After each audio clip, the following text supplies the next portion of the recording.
a web developer for more than 15 years now. So I reckon I've probably seen it all. And before we actually go into GWT and the details, I briefly want to talk about the history of the web. And as you all know, the web started a long, long time ago with this basic idea at the CERN that people need a way of sharing information between researchers.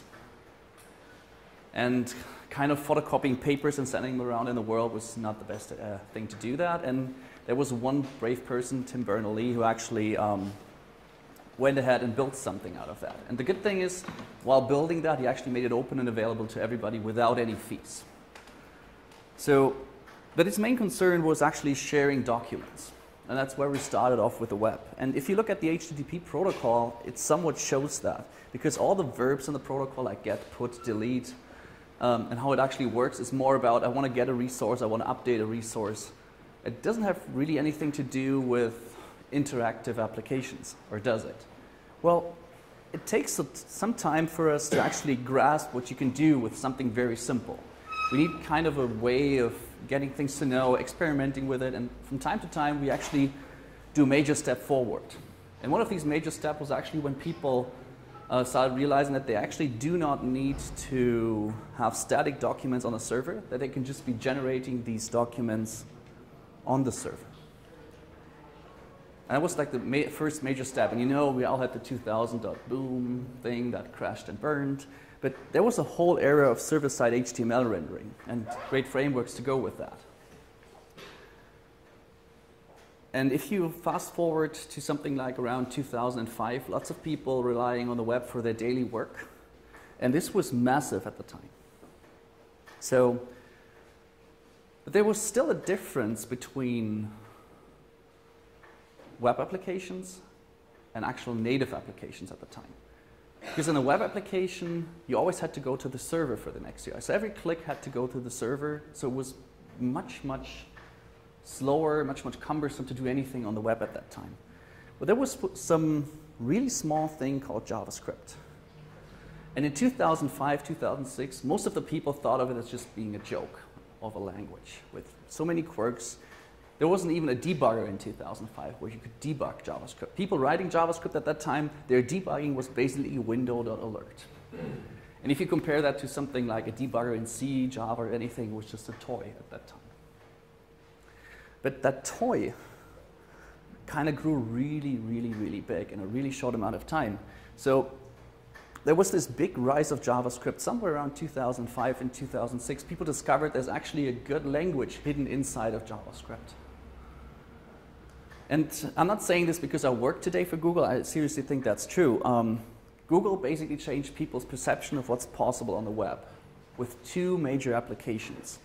One of them being Gmail, which was like the first major big web client on the client side that actually used JavaScript to do its UI. So if you click something in Gmail, it doesn't go to the server. The whole interactive thing is actually done on the client side. And the other thing was Google Maps. Imagine in Google Maps, if you move the map, you would need to go to the server to get the next screen. That just wouldn't work. So at that time, people seriously thought the future of the web would be something like Flash or Silverlight. And these were the first two major applications that showed people you can actually do real coding in JavaScript. And anybody want to have a guess how much faster JavaScript is today than back in 2005? Come on, 5 times, 10 times, 50 times? 10 times? Am I hearing more? 20? So it's roughly, if you look at, it depends on which benchmarks you look at, but it's roughly 100 times faster now. So we're at a point where you can take the browser seriously as a platform because it has a fast execution environment. It has a massive global scale that no other framework has. And if you're not doing web, but I'm probably preaching to the choir here, you should learn about this because there are seriously things you can do that are quite amazing. So something like GWT Quake, which is something that the GWT team already did as a test for WebGL APIs in the browser in about 2009. So they basically took, well, let me back up a step. So ID Software, who actually wrote Quake originally, they're quite a cool company. As soon as something is outdated with them, they just open source the whole thing. So that allowed someone around in 2000 to actually port it to Java to prove that Java is actually fast enough to write decent games. And back in 2009, the GWT team actually took that Java base and just compiled it with GWT with some minor tweaks, and it just ran in the browser. And I've actually spent some time with it and actually got it to run smoothly on Nexus. That's how cool this is. Well, let me give you one other argument about client-side JavaScript. So this is the amount of time your application needs to do something against how the user actually perceives what your application is doing. So if you're using like up a 0 to 100 milliseconds, users will think your application is just doing things instantly. That's the place where you want to be. If it's like 100 to 300 milliseconds, people think it's sluggish, but it's still fine with them.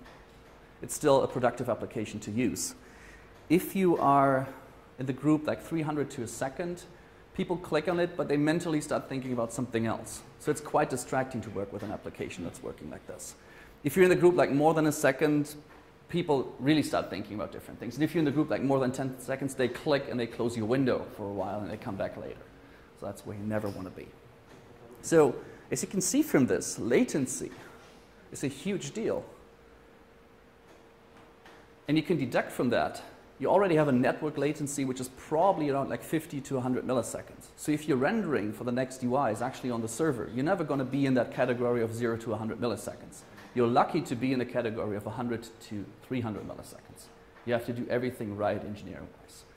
So that means for really good applications, your code needs to run on the client side. But we are all Java developers and we like to code in Java. But as I said before, the web is all JavaScript. So we can't do anything here. So in a way we can. And that's exactly what GWT is for. If you ask someone on the GWT team what we actually are, we will tell you that we are just a Java to JavaScript compiler. All the other stuff that's going on, like libraries, that's just libraries. That's a different way of writing applications. What's really important is this compiler.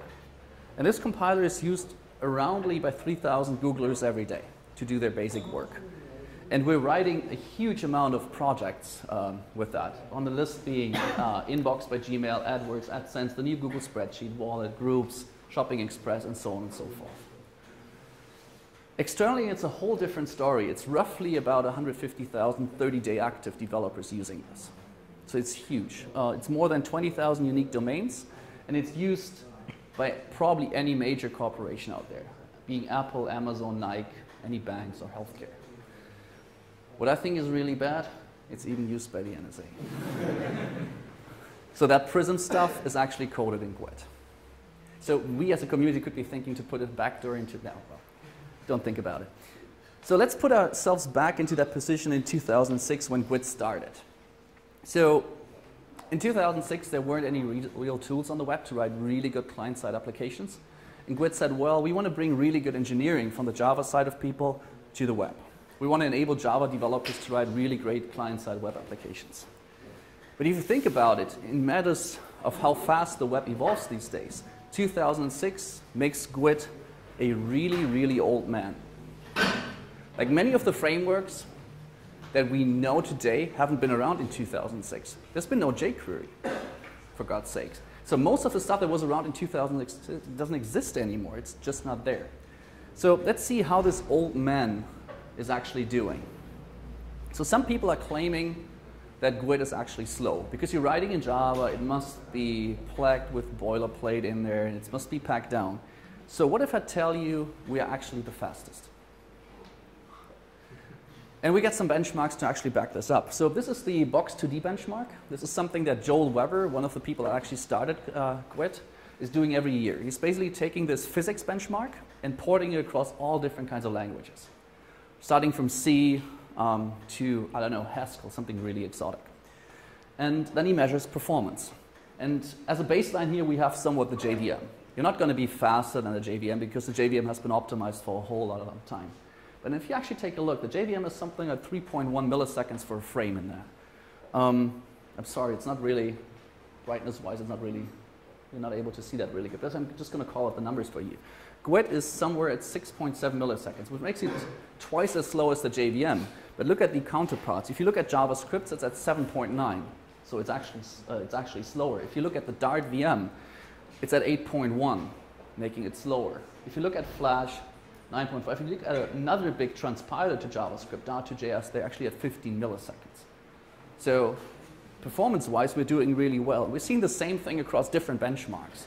These are the Octane benchmarks. These are the benchmarks that the V8 team, the people that write the JavaScript engine in Chrome, use for tracking their performance. The GWT team actually went ahead and ported them to Java and compiled them back to JavaScript and ran them.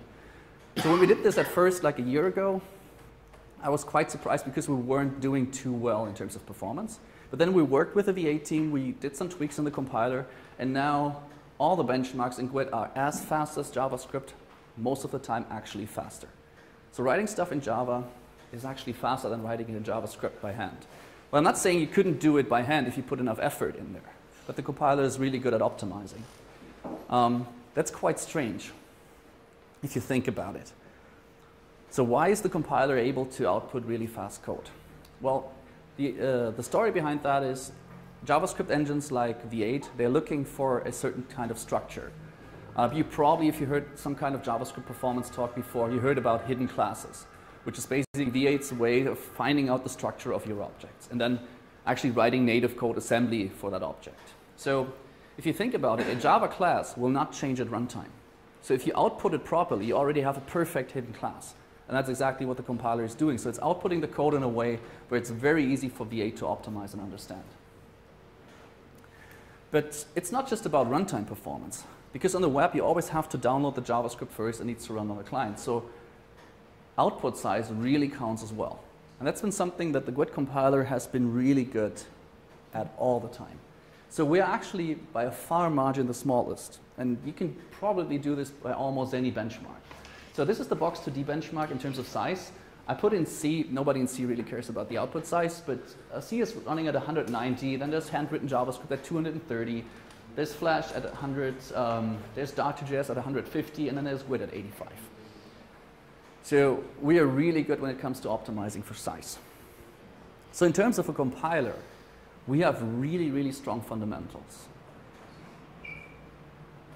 But at the GWT team at Google always asks itself, what can we actually improve? What can we make better about GWT? And there's actually a whole lot of things on our plate. There's Interop with JavaScript. There's Java 8 support. There's web component support. There's GSS for people. There's better source mapping and a better IDE integration, and actually many more things. So let me put you in the right mindset. In 2006, JavaScript was slow in the browser and there was no real tooling. So it was a really small thing. But in 2014, the JavaScript community is almost as large as the Java community. And there's a whole lot of innovation coming out of the JavaScript community. And GWT has never been about, we always just want you to write Java code. If you like Java, you need to have a good way of writing your front-end code. But if there's a really good JavaScript framework, you should not need to port it to Java first to compile it back to JavaScript. You know, GWT today already integrates with JavaScript, basically in two different ways. You can write JSON code or you can write JavaScript objects. But this is kind of cumbersome. You have to do a lot of work to do this. For every function you want to call, you have to replicate another function in GWT land. A lot of work, not much benefit. So we thought about this and we want to make this much, much better because there's a whole lot of value to unlock in JavaScript land. And we came up with something called JS Interop, which is actually now in GWT 2.7 as an experimental feature, so it's not quite ready yet. I'm actually going to go into detail later how Inbox uses JS Interop to do their front end, but we're going to get this major to 3.0. So the idea here is you'll be able to use any JavaScript library in Java code without doing any extra work. And you'll be able to export any Java code to JavaScript without any major extra work. So let me give you an example. Let's say you want to use jQuery. You don't want to use gQuery, GWT query, which is actually smaller and faster. You want to use jQuery for some reason. So what you would need to do by hand, you would actually need to write a Java interface. Could be any name. And what you do is you put an annotation called JS type on that interface. And you define the methods that you want to call on this like CSS attributes, a click or something like that. And then you just go ahead and use it. So there's a new static function in GWT called JS, where you can just pass in a string. It's actually evaluated at compile time. And in this case, I'm saying, well, give me all the unordered list elements. And so I get back a jQuery object. And I can just say, I'll set the color and set an attribute, and I want to have a click event on this. But this is actually a two-way street. So this is the way of consuming any JavaScript within GWT land. But you can also export any Java type. So let's say I have an interface foo with some method on it, and there's some magical computation in there that I desperately need to do in Java. So I'll just have a Java implementer of that interface. Nothing special on a Java class. It's just implementing an interface that has just one annotation. That's all. Then I can just go ahead and pass an instance of this to JavaScript through this new magic way. You could also do it with the old Disney way, but this is just easier to write. And then within JavaScript, at any place, you can just call foo.myMethod. If you guys know a little bit about how we interact with JavaScript, before the compiler would have obfuscated that method into something like ABC, so you wouldn't have known what you actually need to write in JavaScript land. Because of that annotation, the compiler actually knows to leave that method alone, so people from JavaScript land can just consume it. This is not just about methods. Same thing works for properties on the object. You basically have to put an annotation here to tell us, well, it's not actually a method, it's actually a property. So if you want to call width or class name, that's how you do it. So if you think about it, and we're now able to use any JavaScript object in GWT, and we can export any Java class to JavaScript. There's one major thing missing, and that's subclassing a JavaScript class. Because if you have that, you can do all kinds of magic things. So how do you do that? Well, you still put in that annotation, but you now define the actual constructor function from JavaScript. So we know there's a certain prototype associated with the object. And then you just define methods. Let's say in this case, I'm writing something like a polymer button. This is how I want to use it from GWT. I define a method. Then I have a Java implementer, which is implementing something called this class prototype. And now I can just override the method and do something else. And this actually integrates with JavaScript perfectly. So this means that you can actually use any web component in GWT. I'm going to go into detail on how this works later when I'm actually talk about Polymer in GWT and how they relate, but that's about it. So things like material design, we don't need to re-implement them in GWT land. We can just use them from the JavaScript world. Well, there's actually one other major thing. If you put it together with JS Interop, which will make things much, much nicer, and this is Java 8 support. This is not something like Java 6 or Java 7 support, which have been nice in GWT. Java 8 support is going to be a major game changer.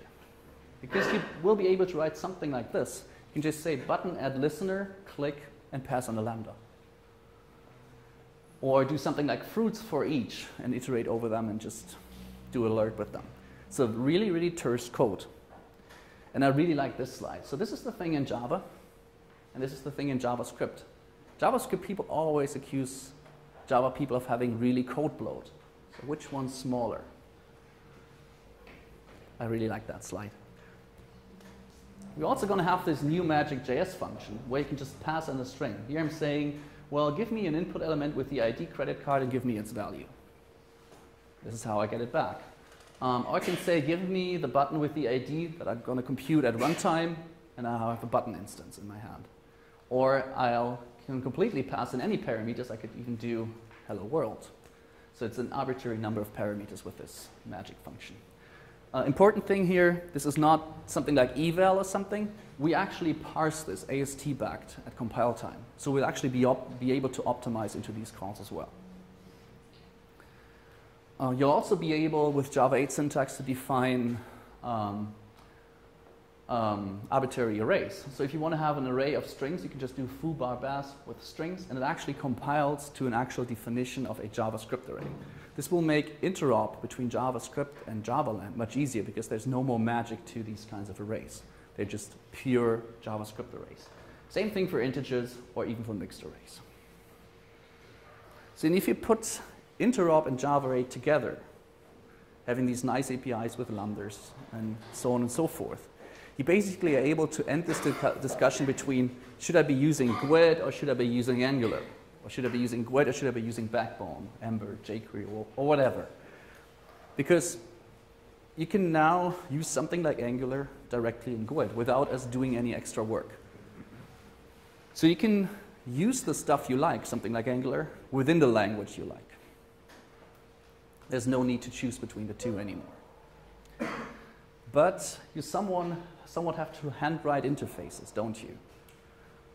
Well, let's think about this for a second. It would be kind of a pain if everybody has to go out and write their own interfaces for all that kind of stuff. So JavaScript actually has a type system, at least JavaScript that's running fast. Because you probably all know we also have a compiler from JavaScript to JavaScript called the Closure compiler. And how you feed and make that compiler actually fast is you give it type annotations in the form of Java doc comments. They're actually called JS doc comments. You're basically saying this function is a constructor, and this method takes like 4 parameters. One of them is a string, one other is this object, and so on and so forth. If you have this information, you can just use the Closure compiler to extract that information. Or you can even go one further. Microsoft has this TypeScript repositories because they need this for autocompletion in their IDE, which has about, I think last we looked, like 50,000 different JavaScript languages. So they have the types in there for these kinds of JavaScript frameworks. You can just parse their structure and output the generated interfaces. So you have something to code against in Java land. So we can do actually something that we couldn't do before. If you integrated with JavaScript before and you wrote a GST method and you had a typo in there, it would just blow up at runtime. With these kinds of auto-generated interfaces, we can first do type checking between the languages. So if you have a typo somewhere, it actually blows up at compile time and it tells you here's an error. Well, we can actually do one better. And this is not something which is going to be in GWT 3.0. This is something we're thinking out like 1 or 2 years from now. We can actually be able to compile Java and JavaScript code together. So basically use the Closure compiler to build up a JavaScript AST, use the GWT compiler to build up a Java AST, transform that Java AST into a Closure AST, and then optimize them together. So let's say if you include something like jQuery, but you're only calling 10% of this jQuery. Today you're actually putting in 100%, and there's no way for the compiler to know which 90% they could actually strip out. If you think this through, you'll be able to use something like jQuery and only include the parts that are actually relevant to your application in your output. That's a massive win in terms of code size. So it basically will look like this. You'll be able to specify Java and JavaScript to your project, feed this into GWT, which is already running Closure inside, and then you'll have a whole bunch of optimized JavaScript. So this is going to be Java 8 and JS Interop. There's also one other major thing in GWT, which is really annoying, and this is compile time. So back in the days, the story has always been there's dev mode, which is basically a plugin running inside of your browser, executing your Java application actually in Java land, and that's fast browser refreshes, you don't need to compile anything. So we're good on that. So you can debug and do anything. The problem is the APIs we need for this plugin in the browser, they're actually going away. And there's nothing the GWT team can do about this. There are good reasons to remove these APIs because they're kind of making JavaScript VM slower. So we're kind of screwed, aren't we? Well, no, we aren't. So let's quickly take a step back. The GWT compiler has always been a whole world compiler. So a whole world compiler is a compiler that builds up the complete AST in memory and then can do optimizations on the AST. The problem with this is, well, let's go to the major benefit. The major benefit is I can actually say, is this variable actually used? Is this method actually called? So dead code pruning is perfect because there's no reflection on the tree. You actually know has this method to be included in the output or not. So you get perfect trimming. The problem is the compile time is huge. Because all the time, even if you just changed one line in your program, we have to rebuild all of the AST and do all the optimizations and redo everything. There's a whole lot of work. There's no way of making this fast because just the amount of work is massive. So we have really big internal applications that take like 10 minutes to compile. So imagine you make one line change and you wait for 10 minutes to see if that actually works. That's not going to work. So we introduced something called incremental compilation. That's actually a whole lot of work to do, because if a compiler has been a whole world compiler for 7 years, it takes a whole lot of work to change that, because there's a whole lot of assumption the compiler needs to be whole world. This is actually shipping now with 2.7. So how does this actually work? So we're first doing a whole world compile of your application. But then we actually changed the mode in the compiler. We're saying, well, we only look at the changed files from now, and we only recompile these files. So if you change one file, we probably only recompile a couple. You can think of it like Eclipse works. When you start up Eclipse, it takes some time to actually compile, because it has to compile your whole project. But then if you change one file, it really quickly recompiles. Well, if you touch a file that's very root on your project, let's say you added a method on object, it has to basically recompile all of your Java program. So there's still going to be some compiles that are slow just because you're touching a huge amount of types. But normal compiles are going to be fast.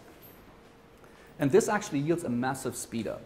Let me give you some numbers. So we had applications in super dev mode that dropped from like 150 seconds to 10 seconds. And then we worked some more, and then it dropped to 5 seconds.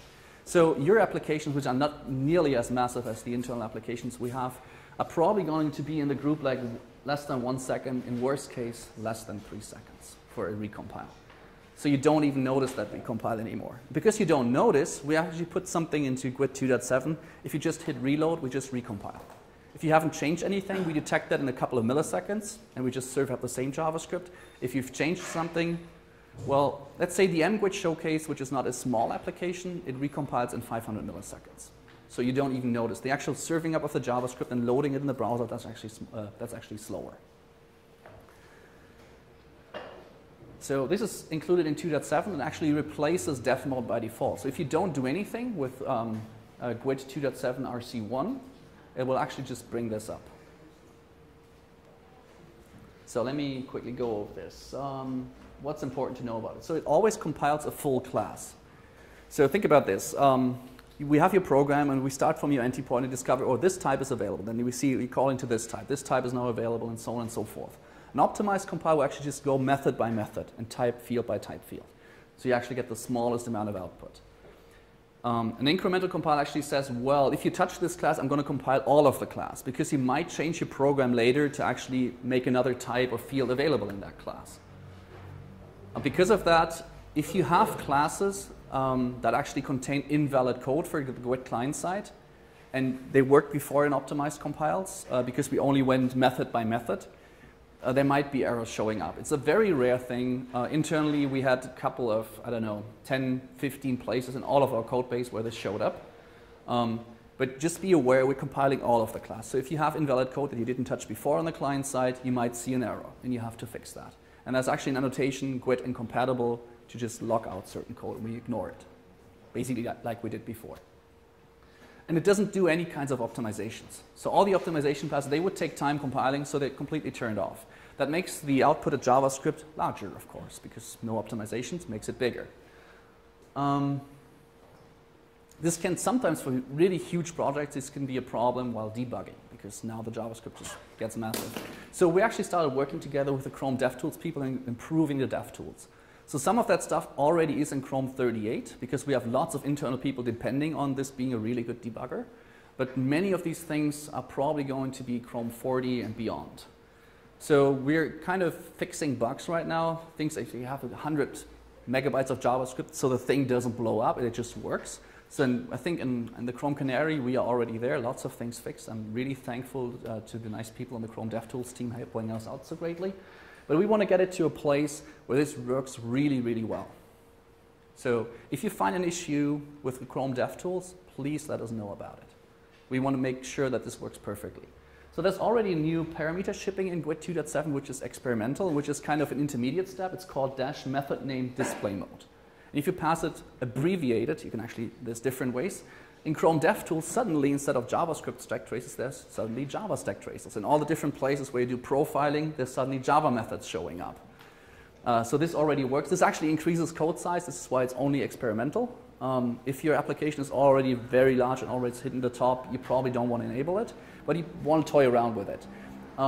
This is not the best solution because it increases code size. What we actually want to do is we want to extend the source map spec for it to include local variables as well, and then we can kind of do perfect. But this is a longer step process because we have to talk to other browser vendors, so this is a quick fix in order for you to get more Java-ish feeling in the Chrome DevTools.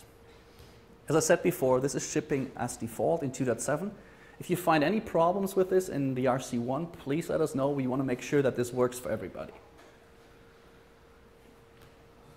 Okay, let's switch topics. The other thing that's shipping in 2.7 is full Google Closure style sheet support.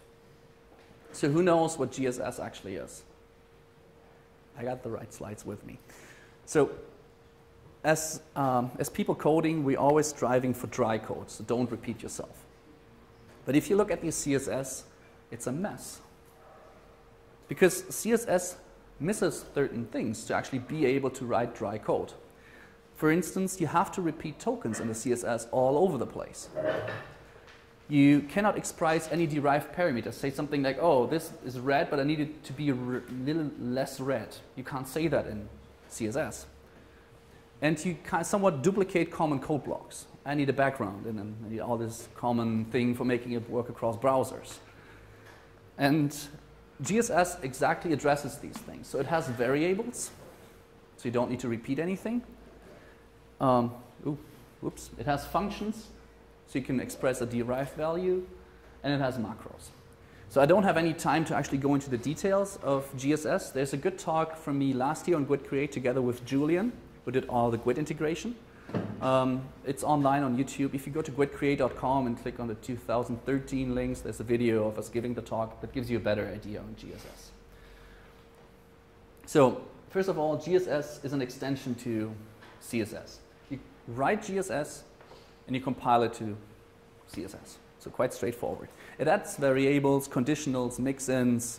It adds minification, linting, right to left flipping, and it actually does pretty good optimizations, actually better optimizations than the old CSS resource in GWT. So let me give you a couple of examples of how this looks. So this is how you define a variable. It's very similar to the CSS resource in GWT. You say add def, it has to be uppercase, you say background color and some value. You can even reuse an existing value to define another one. So that works as well. And then you just end up using these variables in the places where you need them. So in this case, background color, this color. So you could be changing the complete theme of your application, but just changing the variables. And if you hit compile, this compiles to this. This is exactly what you would have been writing in the first place, so it's no cost at all at runtime. But it's much clearer of reading this way. So there's also a way of adding functions. So we're defining two variables here. We're saying, okay, what we want to do is we want to have a navigation and we want to have content beside it. So we need, both are in this example positioned absolute, so I need to know what's the actual margin of this one, the width and the margin. Then we put the other container right here. So we're saying the nav is positioned absolute, it has a certain width and it has a certain padding. And now look at this. We're saying this one is positioned absolute as well, so we're saying the margin left has to be the padding of this one plus its width plus its padding. If you actually write down this, there is no way of how you got to this 186.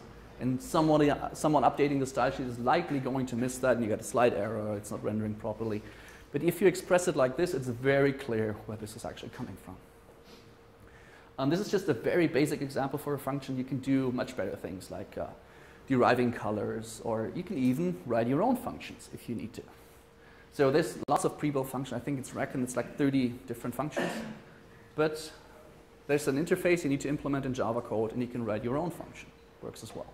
We need to do this for a couple of functions in order to be able to port everybody over from CSS land to GSS land.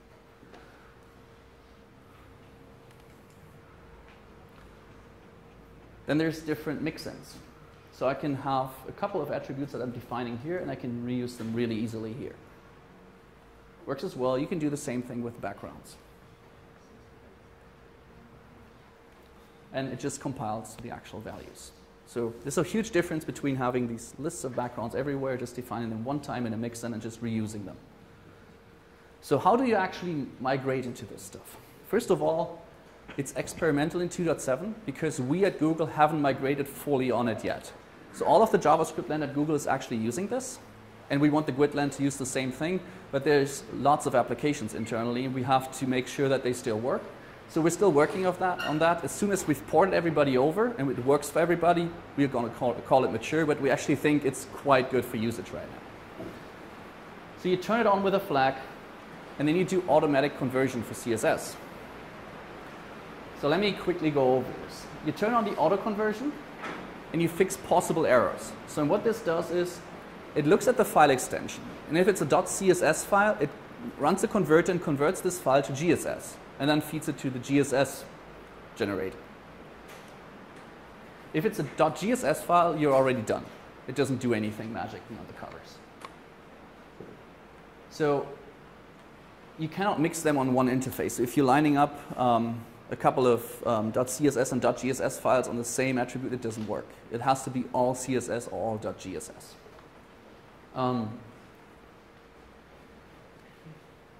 So you turn on this auto conversion. There's a converter you can run to upgrade your files. You change them out, you make sure your application still works, and then you disable auto conversion. There's also so how do you turn it on? Let me go into that as well. There's a new property in 2.7 called CSS resource.enable GSS. Its default value is false. You can turn it to true, and then you're in GSS land. Then your compile will immediately fail because you still have GSS in your code base. So what you do is you enable auto conversion, which is CSS resource.legacy value true, and then it will auto convert from .css to .gss on the fly in memory. So you get a little bit longer compile times, but it works out of the box. And there's a conversion mode. So by default, this runs in strict mode. So if there's any error within your CSS, it will just break and stop the compile. But let's say this error is in a library and you can't really fix it. You can actually set this to lenient, and it will just work. It will try to do something. Like let's say it's an undefined variable, it will just do lowercase, and the browser will hopefully ignore it. So you don't actually want to be in the lenient category because this might subtle break things. So what you normally want to do is you want to fix your errors and be in strict mode. But if there's a place where you can't fix it, you can turn it on. So there's a converter in 2.7 if you just add GWT user and GWT dev to the class path and run com google GWT resources converted CSS to GSS and pass it a CSS file, it will output a GSS file. There's also an App Engine application where you can do this on the web, just paste something and you get it back. I think there's a link on the slides. So going forward, GSS will actually become the default. So there's not going to be a CSS resource going forward. We're going to allow you guys some time for migration. There's lots of tools to do the migration, so it's going to be quite easy. So probably the next release, this is not 100% settled in stone yet because we don't know when we're going to call it done. But CSS resource will become deprecated, probably with the next release, and will be removed after that. So we're probably going to give you one in between to do the migration. How much do we have left? So I'm almost good. So let me waste 2 more minutes on the GWT open source project before I actually go on how Inbox works. The GWT open source project has this steering committee of different people from different companies being involved and making sure that GWT has a viable future. There's a whole lot of different people on the list. There's Ray and me from Google and a whole lot of other people making sure that this works. And from our point of view, this has actually been a success story because since we've done that, 25% of patches to GWT have actually not come from Google. This was 100% before. There was only a couple of people doing a couple of changes, like 2-3%. So we're now at 25%. And this is what we actually want to see. Slowly over time, we want this to be a project where lots of different companies actually do work on. So we had these huge outside contributions like GSS. This is something that a non-Google person did. So this is huge. So let me quickly sum up before we go over to Inbox. So we talked about the history of the web, and we talked about the server-side HTML era of rendering things. But we also talked about the rise of JavaScript and that any good application needs to be able to execute locally on the client to have a really good interactive UI. And then that's exactly what GWT is for. Writing this stuff in Java and having a really good compiler that's used by approximately 3,000 Googlers to do their daily work. More than 150,000, I haven't updated the slide, people externally, which is somewhat the fastest in outputting code. It's at least fast, maybe the fastest. And it's the smallest, actually.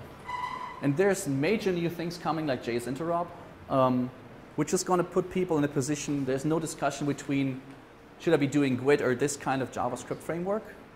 Because GWT just cares about JavaScript and make it a first-class citizen on the platform. And together with Java 8 support, this is going to be very terse to use and very nice to use.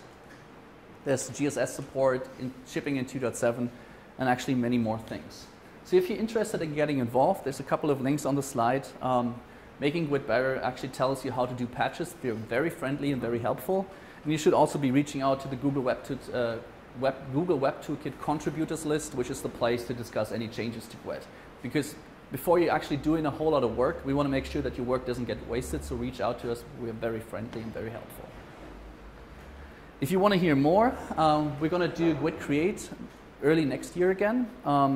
Actually in not in San Francisco, slightly wrong. In Mountain View, actually, very close to San Francisco. Actually, a couple of 100 meters from the Google main campus. And we're going to do it in Munich as well. And if you like to, there's a whole bunch of talks, and there's going to be at least 5 or 6 people from the GWT team in Munich actually giving talks. Well, first of all, thank you, and I'll quickly change slides to actually talk about Inbox.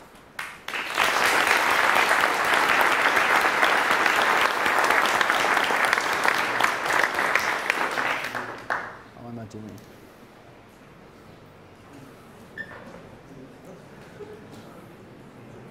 Okay, I'll probably go over like 2 or 3. So,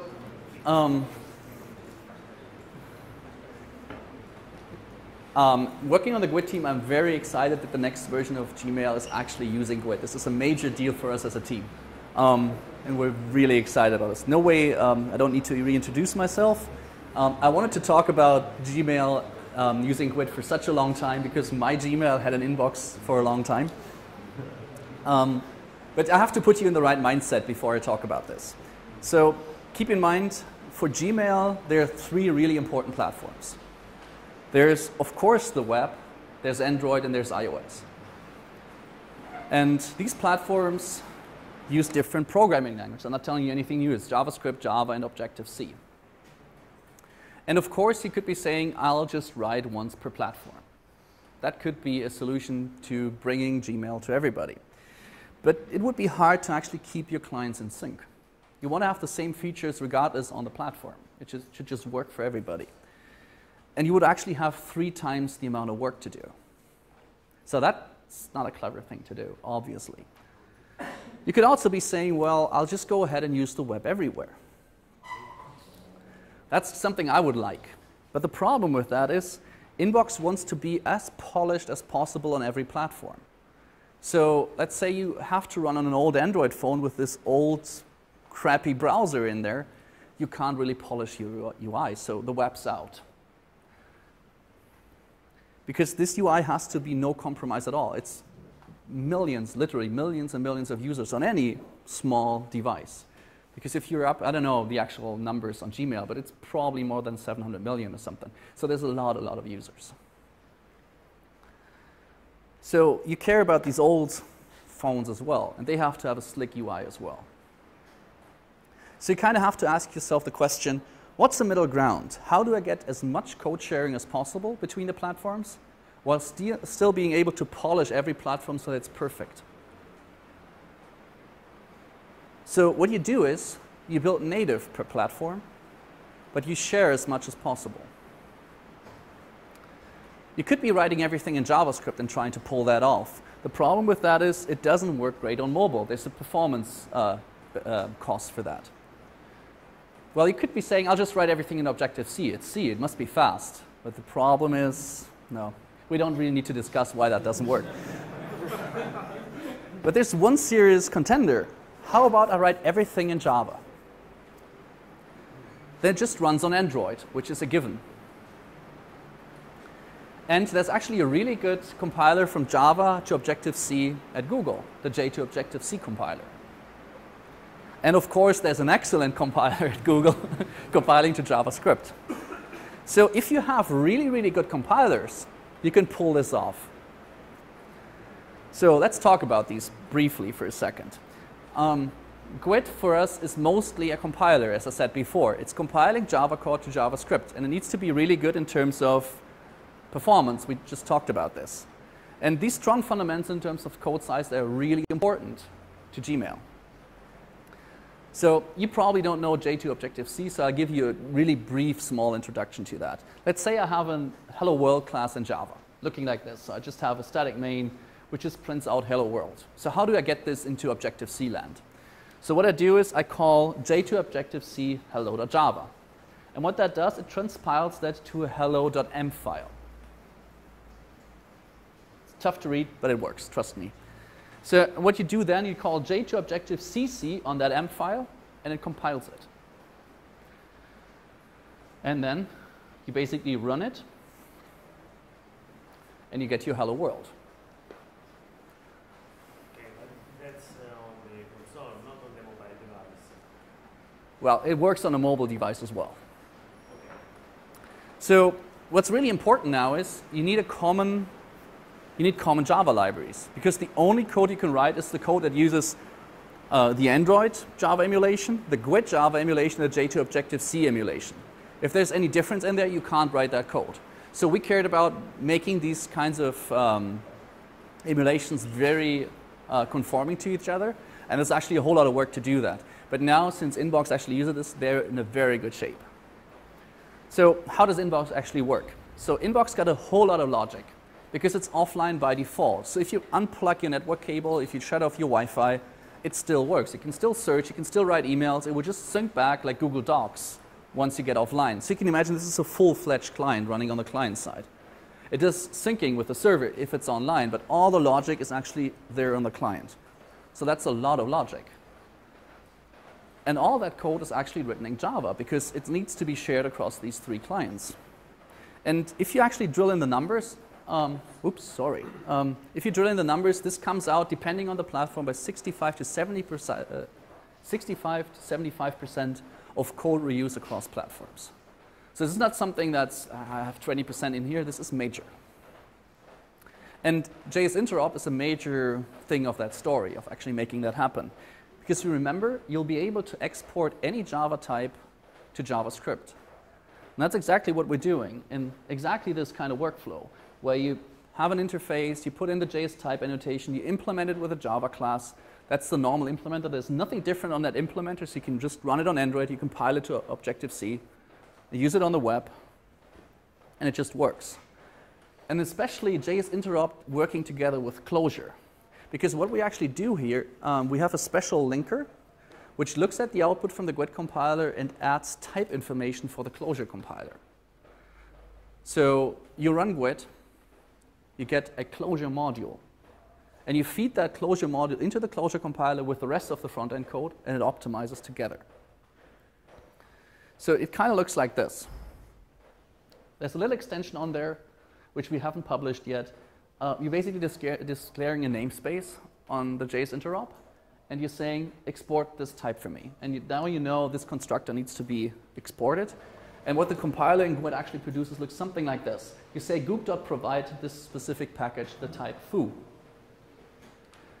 You declare what's the constructor, you declare all the methods as a forwarding declaration. The compiler outputs the code. Closure can optimize that code. So if you do a typo, you actually are getting type checking between the languages. It will blow up at compile and not at runtime. This is actually the same approach that Google Spreadsheet is using. And it's the kind of approach, if you want to deliver on 3 platforms, that many Google products are actually considering doing. And this is kind of new use cases for GWT. So GWT traditionally has been a thing, you write everything in Java and you do a web client. So people doing mobile applications, they didn't care about this at all. The Gmail team has been JavaScript from the start. They basically funded all the Closure tools. So this is a way for the GWT team to actually pitch GWT usage to other teams that are already there in JavaScript land. And so this is why we are really excited about this. And if you actually registered for this event with an inbox, with a Gmail email address, you should have gotten an inbox invite. And I think you put up a link with a form. You can actually register still. And I'll gladly send you an inbox invite. You can actually try it out on your web browser or mobile devices. So thank you.